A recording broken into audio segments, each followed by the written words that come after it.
kita bisa menyelam, bisa mengambil beberapa hikmah-hikmah maupun secara ilmiah dari beberapa masyayikh yang kita undang, sehingga kita bisa mengenal, bisa bertukar pengalaman yang mencetuskan bagaimana seandainya Nahdlatul Ulama walaupun dengan kata lain tapi asasnya ala ahli sunnah wal jamaah bisa berkembang di setiap negeri-negeri selain Indonesia. Itu memang harapan kita semuanya. Kita mengingat perjuangan Sayyidi Syekh Hasyim Asy'ari. Maaf saja banyak yang menceritakan Ki Hasyim Asy'ari mau terbentuknya Nahdlatul Ulama saja.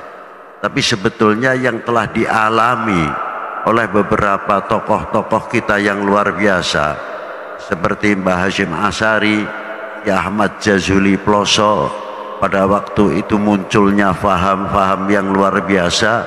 Berapa ulama-ulama kita min ahli sunnah wal jamaah di Qahirah, di Suriah, di sebagian di Timur Tengah dikejar-kejar oleh oknum-oknum manusia yang sehingga banyak dibunuh dan lain sebagainya. Kiai Hasyim Asy'ari bagaimana menyelamatkan Indonesia yang pertama dari bentuk akidah-akidah tersebut, sampai apa yang terjadi kepada Ki Ahmad Jazuli Ploso, bagaimana beliau menyelamatkan dirinya sampai mengubur badannya sendiri supaya tidak diketahui, hanya modal dengan Dalailul Khairat. Dari situlah Mbah Hasyim, tapi satu sisi untuk menyelamatkan akidah ahli sunnah wal jamaah, tapi satu sisi Mbah Hasyim harus berhadapan dengan penjajah. Selaku anak bangsa tertuntut karena mempunyai harga diri.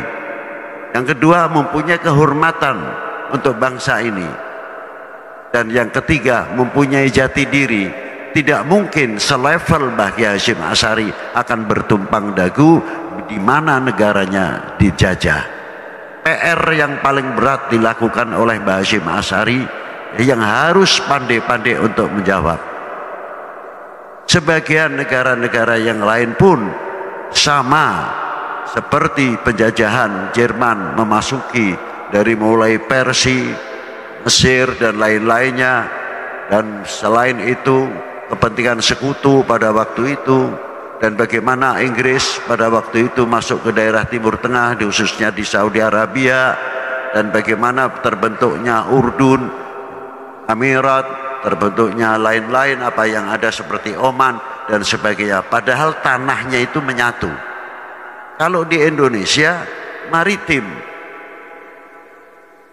geografi maritim antar pulau ke pulau. Madura dengan Surabaya dekat tapi tidak menyambung, ada lautnya, dan belum lain-lain. Luar biasa di Indonesia ini. Maka dari itu, dengan kita melihat apa yang telah berkembangan di Timur Tengah, mana mungkin ulama-ulama seperti di Indonesia pada waktu itu untuk memikirkan lebih jauh. Maka dari itu sangat tertinggal, bukan tidak peduli dengan adanya ahli sunnah wal jamaah pada waktu itu, tapi untuk menjadi pelajaran sejarah bagaimana pada waktu itu juga oknum sebagian dari kita telah jauh berhubungan dengan umaroknya. Di samping satu sisi akidah kita baik, perjuangan kita baik, tapi jarang bisa bergandengan dengan para umaroknya. Inilah yang menjadi masalah. Sehingga pandangan ke jauh tidak melihat sebagian kacamata agama, tapi kacamata politik lebih didahulukan memandang ke depan. Inilah. Maka dari itu kita harus adil di sini. Bagaimana menyelamatkan saudara-saudara kita, mendukung saudara-saudara kita. Kami tidak mau mengurusi campur tangan negara orang lain, tapi bagaimana partisipasi kita untuk menyelamatkan akidah ahli sunnah wal jamaah wal jum'iyah thariqah yang ada pada setiap negeri-negeri tersebut. Itu diantaranya. Maka dari itu kita sudah banyak tertinggal dari semenjak mulai zaman Bani Umayyah, diteruskan oleh Bani Abbas, diteruskan oleh Umayyah, diteruskan lagi oleh Utsmaniyah. Isinya bertempur. Yang paling heran, antar mereka al-muslim akhul muslim bertempur sendiri, ma bainal Bani Umayyah wa bainal Abbasiyah. Ini perbandingan yang harus kita pelajari. Dan sejauh mana perkembangan ekonomi pada waktu itu, kita tertinggal jauh. Maka apabila kita melihat negara kita yang luar biasa ini, di antaranya untuk memperkuat ketahanan nasional, bukan TNI Polri saja, bukan ulama saja, itu yang penting.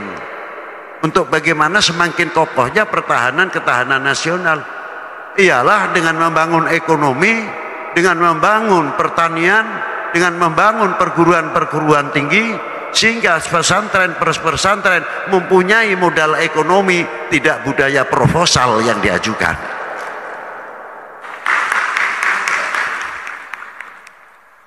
Jangan kita mau terina bobo. Ini kita berbicara untuk dalam negeri sendiri khususnya.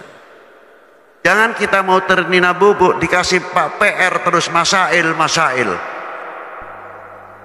Bagaimana supaya habaib benturan dengan Nahdlatul Ulama, dan bagaimana dengan cara-cara yang lain lah.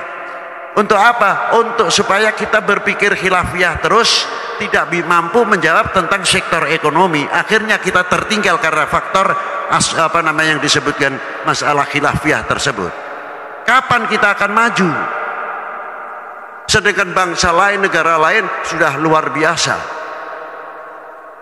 Maka dari itu, adanya kepentingan al-multaqa khususiyah pada bulan ini, hari ini, kita titik beratkan untuk membangun sektor ekonomi, pertanian. Kita ikut andil besar, bukan untuk Indonesia saja, tapi untuk al-muslimun yang ada khususnya di Timur Tengah maupun di Afrika, membangun ekonomi, karena itu bagian pertahanan nasional. Fajazakumullah bihudurikum, dan saya mengucapkan terima kasih atas kedatangan Bapak atau Yai. Semoga dari bekal di sini bukan referensi program saja yang kita tumpuk, actionnya yang perlu kita dituntut.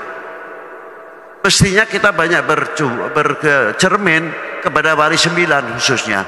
Terserahlah orang mau mengatakan Wali 9 turunan A, turunan B, masa bodoh, bukan urusan kita. Urusan kita bagaimana memajukan Indonesia, bagaimana memajukan ahli sunnah wal jamaah.